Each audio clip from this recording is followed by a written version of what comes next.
भी वचन है कि भगवान कहते हैं यस्याम अनुगृह्णामि हरिष्ये तद्धनम सनैहि। मैं जिसके ऊपर अनुग्रह करता हूं तो पहले धीरे धीरे उसके सारे धन का हरण कर लेता हूं। यस्याम अनुगृह्णामि हरिष्ये तद्धनम सनैहि। बोले बस यही आपका अनुग्रह है? भगवान कहते हैं अभी ये तो पहला स्टेप है, दूसरा स्टेप कुछ इससे भी अलग है। वो क्या है? तो भगवान कहते हैं करोमि बंधु विच्छेदम।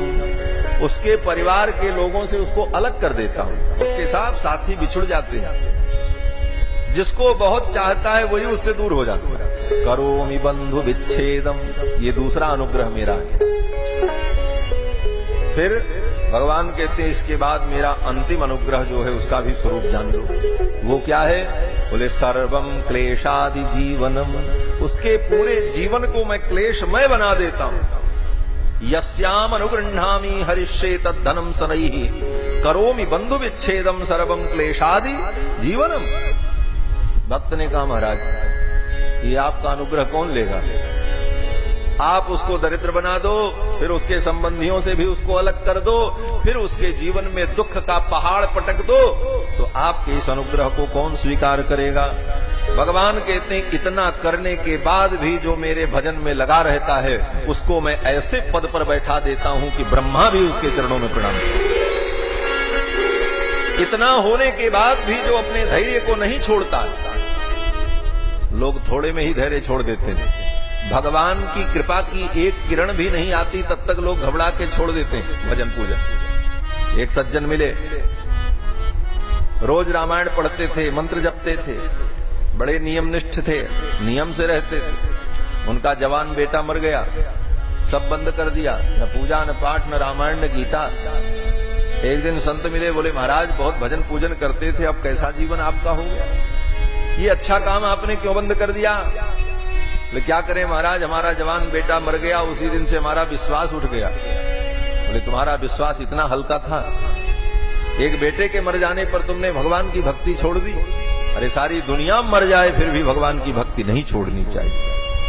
महाराज सर्वम त्यक्त्वा हरिम भजेत, सारा संसार छूट जाए फिर भी भगवान का भजन नहीं छोड़ना चाहिए। ऐसी दृढ़ता जिसके अंदर होती है फिर तो भगवान उसको उस पद पर बैठा देते हैं कि ब्रह्मादिक देवता भी उसके चरणों में नतमस्तक होते हैं। लेकिन भगवान की कृपा को, अनुग्रह को समझना ही बड़ा कठिन है। ठाकुर प्रसन्न बहुत देर से होते हैं, लेकिन प्रसन्न हो जाए तो फिर ये कभी अप्रसन्न नहीं होते। और ठाकुर के प्रसन्न हो जाने पर, ठाकुर का अनुग्रह हो जाने पर कुछ असंभव नहीं रहता। इसलिए बंधुओं, भगवत भक्ति करते हुए धैर्य धारण करके विपत्ति और विपरीत परिस्थितियों में भी भगवत भजन और चिंतन नहीं छोड़ना चाहिए।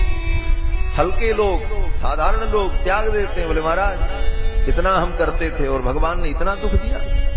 भगवान के ऊपर सारा दोष डाल देते हैं।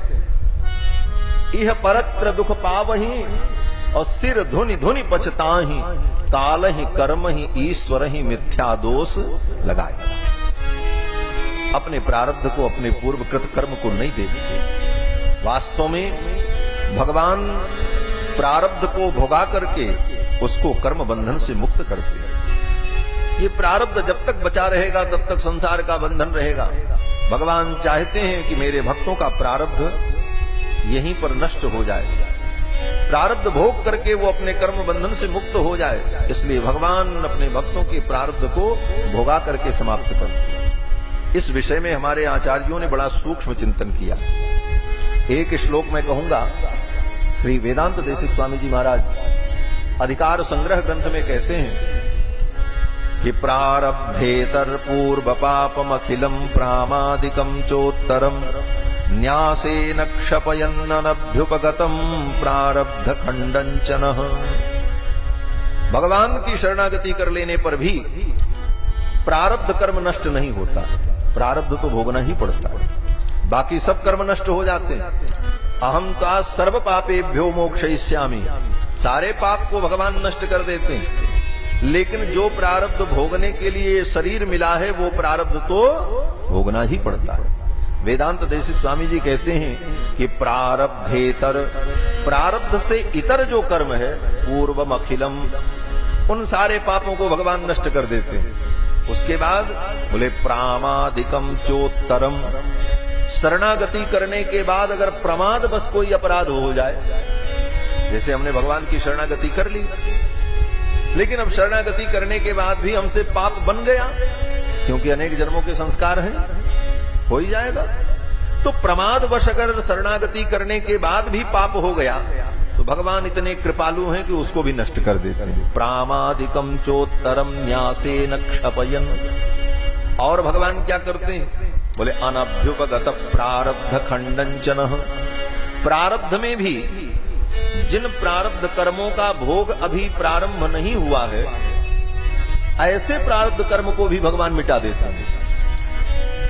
इसके बाद वेदांत देशिक स्वामी जी कहते हैं धी पूर्वोत्तर। इसके बाद भी अगर वो शरणागत भक्त बुद्धि पूर्वक पाप करे, जानबूझ करके पाप करे, बोले उस स्थिति में भी भगवान उस शरणागत का त्याग नहीं करते। कितने कृपालु हैं भगवान। इतना बेहया हो जाए जीव, इतना निर्लज्ज हो जाए कि उसके बाद भी बुद्धि पूर्वक वो पाप करे तो भगवान कहते अब शरण में आ गया है तो इसे मैं त्यागूंगा तो नहीं, आए शरण तजऊ नहीं ताकूंगा। अगर शरणागति करने के बाद भी वो बुद्धि पूर्वक पाप करता है तो वेदांत देशिक स्वामी जी कहते हैं कि भगवान उसको इसी जन्म में उसके उन पाप कर्मों का फल भोगा करके उसके प्रारब्ध को मिटा करके उसे अपने धाम में बुला लेते हैं, उसे त्यागते। यही भगवान की अपार करुणा है। ऐसा स्वामी कहां मिलेगा? कहते हैं ऐसो साहब चाहिए माफ करे सब चूक। ऐसो साहब चाहिए माफ करे सब चूक। साहब तो ऐसा ही हो जो सब अपराध को क्षमा करे। तो भगवान इतने कृपालु हैं, बुद्धि पूर्वक किए गए पाप को भी नष्ट कर देते हैं, प्रमाद से होने वाले पाप को भी नष्ट कर देते हैं, पूर्वकृत कर्म को भी भगवान नष्ट कर देते हैं अपनी कृपा से, लेकिन प्रारब्ध को छोड़ देते हैं। बोले इतना तुम भोग लो। तो जीवन में अगर कोई विपरीत परिस्थिति आवे तो उसमें भी भगवान की कृपा का अनुभव करना कि यही प्रारब्ध है और ठाकुर हमारे प्रारब्ध को यहीं पर भुगा करके हमको कर्म बंधन से मुक्त कर रहे हैं। यह सोचकर अपनी भक्ति को और सुदृढ़ कर लेना चाहिए और मन लगा करके भगवान का भजन और साधन करना चाहिए। ये सिद्धांत है। भगवान कहते हैं हे इंद्र, जब मैं किसी के ऊपर अनुग्रह करता हूं